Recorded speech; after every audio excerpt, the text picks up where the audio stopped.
Mesdames et messieurs, bonjour, je m'appelle David Dessau et je voudrais vous montrer quelque chose. Lorsque vous regardez le continent africain, vous pouvez constater qu'il ressemble à une tête humaine de profil qui regarde vers la droite. Vous avez le crâne, le menton, la bouche et le nez. Lorsque vous regardez le continent américain, nord et sud, vous pouvez aussi remarquer qu'il ressemble à une jambe humaine vue de profil. Le Canada peut jouer le rôle du bassin, l'Amérique centrale peut jouer le rôle du fémur, le genou peut se trouver au niveau du Brésil et le tibia peut se trouver au niveau du Chili. Nous avons à présent la tête qui joue le rôle de l'Afrique et l'Amérique qui joue le rôle de la jambe. Lorsque vous regardez l'Australie, vous pouvez constater qu'elle ressemble à un pied humain de profil, mais cette fois-ci orienté vers la gauche. Il suffit donc de la retourner vers la droite et de la placer sous l'Amérique du Sud pour avoir la jambe complète. Il nous reste à présent d'un côté l'Eurasie et de l'autre côté le tronc du personnage. Lorsque vous regardez l'Eurasie, l'axe est-ouest est le mieux placé pour jouer le rôle de la colonne vertébrale.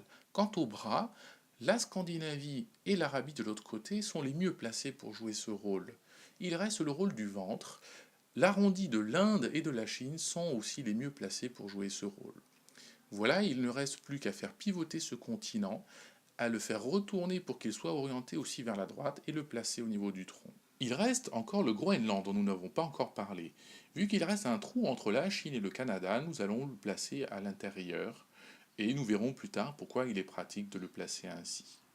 Voilà donc ce que je voulais vous montrer, c'est que chaque continent de la Terre représente une partie de l'homme et que en disposant les 5 continents, on reconstitue un homme de profil en entier. Alors je trouve que c'est un très beau symbole, un symbole du lien entre l'homme et la terre. C'est un symbole qui finalement indique que chaque continent a un rôle à jouer par rapport à l'ensemble des autres continents et qu'il faut aussi accepter que les autres continents jouent leur rôle pour l'intérêt de tous. Donc je trouve que c'est une belle invitation à une harmonie globale. Alors, pour faire vivre ce symbole, cette idée, il y a un nombre infini de choses à faire. J'ai commencé par faire imprimer des t-shirts avec ce dessin que j'ai déposé sous la marque Dels. Vous pouvez les acquérir dans la boutique en ligne Dels, www.dels.com. Voilà, donc nous espérons participer à de nombreuses activités en lien avec ce symbole pour le rendre utile à l'humain et à l'humain global.